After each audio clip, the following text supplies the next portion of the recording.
सरकार का कार्य तो यही लग रहा है कि उत्तर प्रदेश की बात कर रहा हूँ मैं, सेंट्रल नहीं। देखिए ऐसा है कि अब अगर सेंट्रल लेवल की बात हम थोड़ी सी बोल दें कि जो मोदी जी हैं वो प्योर राजनेता हैं। वो कैसे लोगों को अपने तरफ बहलाना है, फुसलाना है और थाली थाली बजवाना है, वो सारी चीज़ें वो करते हैं। पर रही बात योगी जी की, वो राजनेता नहीं है। वो जो अंदर है उनके मन, वही वो बाहर है। हाँ, वो बुलडोज़र वाला काम करवाते हैं, वो बहुत बढ़िया काम करवाते हैं। और उसके बाद बाकी सारी चीज़ें भी हैं, वो टू द पॉइंट स्ट्रिक्ट लेते हैं, एक्शन लेते हैं। एनकाउंटर हो रहे हैं अभी। असद नाम के लड़के का एनकाउंटर हुआ, गाजियाबाद में एक प्रकरण था, हत्या का प्रकरण, तो उसमें जो है एनकाउंटर हुआ। तो एनकाउंटर को लेकर भी लोग बोलते हैं, सवाल खड़े करते हैं, अखिलेश यादव सवाल खड़े करते हैं। नहीं, वो तो बहुत गलत है भाई। लॉ एंड ऑर्डर, आप चाहे सरकार है वो भी अपने पे नहीं ले सकती है। अब ये है कि चाहे योगी जी हैं, चाहे भाई जो भी करंट दल है भाजपा का, वो हमेशा ही लॉ एंड ऑर्डर अपने हाथ में लेते हैं और अपने हिसाब से ही सारी चीज़ें करते हैं। वो तो बिल्कुल गलत है।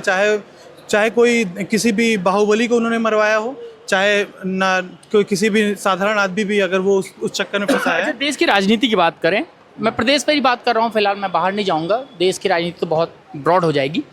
अभी जो असद के मैं बात कर रहा था, टीवी मीडिया पे नहीं चर्चा होती है, हम लोग बात कर लेते हैं, चला देते हैं, लोग समझते हैं। जैसे अभी असद ने हत्या करी सूर्या नाम के लड़के की, सूर्या चौहान। ये हत्या होती है, इस हत्या के तुरंत बाद विपक्ष को आक्रोशित होना था क्योंकि निर्मम हत्या थी। उत्तर प्रदेश से लगता है अखिलेश यादव को बोलना चाहिए था, अन्य नेताओं को बोलना चाहिए था, किसी ने सवाल नहीं खड़े किए, एक मिनट नहीं खड़े किए। जैसे आप जो कह रहे हैं, एक आम जनमानस के नाते, मैं पत्रकार हूँ लेकिन उससे पहले मैं इंसान हूँ, ठीक है। तो एक आम जनमानस के नाते मेरे अंदर ये सवाल आ रहा है कि एनकाउंटर पर जब हम सवाल खड़े करते हैं तो हमें ये भी जो है कहीं ना कहीं हमें ये भी राइट हो जाता है कि ऐसे भी मुद्दों पर हम तुरंत बोले, दबाव बनाए, क्योंकि अगर हम दबाव सरकार पर नहीं बनाते हैं तो यही होगा कि हम अच्छे विपक्ष नहीं हैं। 2027 में चुनाव है, मैसेज क्या जाएगा? हाँ, बात सही है। तुष्टिकरण का मैसेज जाएगा, क्योंकि लड़का मुसलमान था, उसने मारा, इसलिए अखिलेश यादव नहीं बोल रहे। क्या कहेंगे? देखिए ऐसा है, विपक्ष तो हमेशा से कमज़ोर रहा है, तभी ये इस बार भी, क्योंकि इनकी बहुत सारी कमियां उजागर हुई हैं। चाहे सोशल मीडिया पे, एकदम सोशल मीडिया तो इनके पक्ष में बात करता ही रहता है हमेशा, और इसके खिलाफ हमेशा ही विपक्ष तो बहुत गिने चुने मुद्दे पे बोल पाता है, और उनके पास कोई बढ़िया नेता भी नहीं है जो इनके खिलाफ सही तरीके से खड़ा हो पाए। पेपर और लीक, इस चक्कर में, हाँ, चाहे पेपर पेपर लीक हो, चाहे कोई भी मुद्दा हो, उस चक्कर में बस जो टीचर्स आ रहे हैं, टीचर्स के लिए देख रहे हैं आजकल कैसे ये जो भी पेपर लीक में अखिलेश, कर रहे हैं। पेपर लीक को लेकर अखिलेश यादव को क्या सड़क पर नहीं बैठना चाहिए? बिल्कुल बैठना चाहिए था। कहाँ है? जो उनकी पार्टी में अभी गए हैं 6 सांसद लेके, राघव चड्ढा, पहले वो यूथ इंस्पिरेशन थे, फिर अचानक से वो पार्टी में गए और जाते ही उन्होंने सारे मुद्दों पे बिल्कुल चुप्पी साध ली। मैं क्या कह रहा हूँ, वो तो भाजपा में चले गए, वो तो अब चुप्पी साधेंगे ही। वो नहीं मैं कह रहा हूँ। अब देखिए वही बात है ना, हम राजनीति को आप पता है कि हम किसी के खेमे में चले गए, हम क्यों बोलेंगे? नहीं बोलेंगे, वो तो बहुत साफ है। और राजनीति पे गंदी राजनीति वो तो पूरे साफ दिखती है। लेकिन क्या राहुल गांधी अखिलेश यादव को आज उत्तर प्रदेश में अगर कुछ गलत कार्य हो रहा, मैं पेपर लीक को सबसे बड़ा मुद्दा मानता हूँ, मर्डर वगैरह चलिए ठीक है, क्राइम की बात है, पेपर लीक पर क्या सड़क पर नहीं उतरना चाहिए अखिलेश यादव? उतरना चाहिए था, बिल्कुल उतरना चाहिए था। और जैसे इनकी छवि है, चाहे योगी जी हैं या इनके ही साथ के जो भी नेता हैं, इनको भी अपने मतलब सरकार के खिलाफ कुछ तो बोलना चाहिए। पर यहाँ एक तरफा मोदी जी का हिसाब से चल रहा है सारी चीज़ें। अगर पेपर लीक हो रहा है या कोई भी सरकार के खिलाफ छोटी मोटी चीज़ें हो रही हैं तो मीडिया इनके पक्ष में हमेशा उतरता है, और कोई भी इनका अपना मंत्री इनका विरोध नहीं करता। जो इनके अपने मंत्री हैं उनको ये बायकॉट कर दे रहे हैं या फिर उनके खिलाफ किसी तरीके से। नहीं, हम जैसे लोग, हम लोग जैसे अगर बात करेंगे तो हमारा काम है कि भाई बात करना, हम सिस्टम नहीं बदल सकते हैं। मैं अखिलेश यादव से आग्रह करता हूं कि आप क्यों नहीं करते प्रेस कॉन्फ्रेंस में, मान लीजिए, तो अखिलेश यादव कहते हैं कहाँ से हो, भाजपा के हो। इस तरह की बातें अगर एक मतलब राजनेता करेगा तो कहाँ तक सही? हम तो यही सवाल पूछ रहे हैं कि आप क्यों नहीं उतर रहे हो सड़क पर? ये तो तानाशाही है ना एक तरीके से।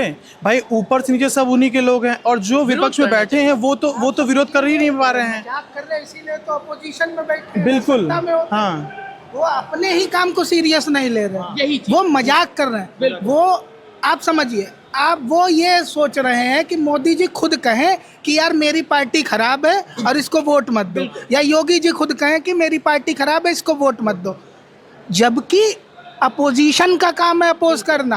आप जब अपोज, आप उस पर भी नाकाम हो, मतलब एज एन अपोजिशन आप अपोज करने पे भी नाकाम हो, आप सरकार चलाने में क्या कामयाब होगे जब आप अपोज ही नहीं कर पा रहे हो। तो समस्या ये है सर, जब वो अपना ही काम नहीं ढंग से कर पा रहे, स्टूडेंट के साथ उतरना चाहिए था, उतर रहे नहीं, एसी गाड़ी ही नहीं छूट रहे, निकलेंगे कहाँ से। राहुल गांधी अभी कितने कोचिंग सेंटर्स बंद कराए गए हैं इलाहाबाद में, प्रयागराज में। इतने, अगर राहुल गांधी चाहते और स्टूडेंट्स का सपोर्ट करते, ट्विटर के और एक्स के माध्यम से नहीं, ऑन फील्ड, अगर ऑन फील्ड बच्चों का साथ देते, ऑन फील्ड बच्चों के साथ उतरते, एक तो जन भावना उनके साथ होती। बिल्कुल, सारे जो यूथ है, आजकल तो कॉकरोच रिफर कर दिया गया है यूथ को, वो भी उनके साथ होते हैं और काफ़ी उनसे जुड़ते। पर क्या किया जाए, वो तो ट्विटर के माध्यम से एक्टिव है, एक्स के माध्यम से। सत्ता में नहीं आना चाहते या इनको आना ही नहीं, मतलब आता ही नहीं। वो सीरियस ही नहीं। आप जब अपने काम के प्रति सीरियस नहीं, देखिए सर समझिएगा, जो हमारी जो रूलिंग गवर्नमेंट वो सीरियस है, उसको सरकार बनानी है। अभी वेस्ट बंगाल में देखिए, बंगाल में हाँ। हर जगह पे वो अपना प्रयास करती, वो प्रयास कर रही है, तभी तो वो सरकार में। आप अपोजिशन, एक सवाल है बहुत महत्वपूर्ण, आप बात कर रहे हैं, देखिए वोट चोरी, ये कह देते हैं वोट चोरी। मैं वही, क्योंकि हम लोगों ने ईवीएम का देखा, ईवीएम हैक हो सकती है, सब कुछ हो सकती है, लास्ट में बार बार वोट चोरी हैकिंग कहना, क्या जनता भी पक नहीं जाएगी? क्योंकि लास्ट में आपको यही बोलकर निकल जाते हो, और जहां पर काम, मैंने कहा ना, जहां पर काम होना है वहां पर आप कार्य नहीं कर रहे हैं। वो वोट चोरी कर रहे हैं, आप क्या कर रहे हैं? वही आप कर क्या रहे? अगर मैं कह रहा हूँ कि सामने जो है वो चोरी कर रहा है, अच्छा, इस बात पे प्रेस कॉन्फ्रेंस हो रही थी, राहुल गांधी से सवाल पूछा गया कि साहब वोट चोरी हो रही है तो सुप्रीम कोर्ट चले जाइए, तो कहते हैं मैं लोकतंत्र का रक्षक थोड़ी ना हूँ। आपने देखा वो क्लिप? मैं लोकतंत्र का रक्षक थोड़ी ना हूँ कि मैं जाऊँ। उसी के उस मायने पे आपको जवाब दे रहा हूँ। आप कर ही क्या रहे, आप विफल हो रहे, एज एन अपोजिशन आप विफल हो रहा हूँ। मैं आपको एक क्लियर कट आंसर दूँ तो कुछ अपोजिशंस के लीडर को अपनी कुर्सी छोड़कर कुछ यंग लोगों को दे देनी चाहिए, ताकि वो लोग सवाल उठा सके। आज सवाल और मुद्दे बदल चुके हैं। आज राहुल गांधी को थोड़े दिन शांत बैठकर किसी अच्छे कांग्रेस में किसी अच्छे यूथ को देना चाहिए, सचिन पायलट। अब मैं ये तो नहीं कहूँगा कि एज उन्हीं को देना चाहिए, कोई भी हो सकता है, पर हाँ उनको एक थिंक तो रखनी चाहिए कि हम अगर नहीं जिता पा रहे हैं या हम नहीं ला पा रहे हैं तो कम से कम हम किसी और को चांस दें, किसी और को मौका दें। अगर बहुत बहुत धन्यवाद, हम और भी चलेंगे, बहुत बहुत धन्यवाद, हम भी और भी चलेंगे।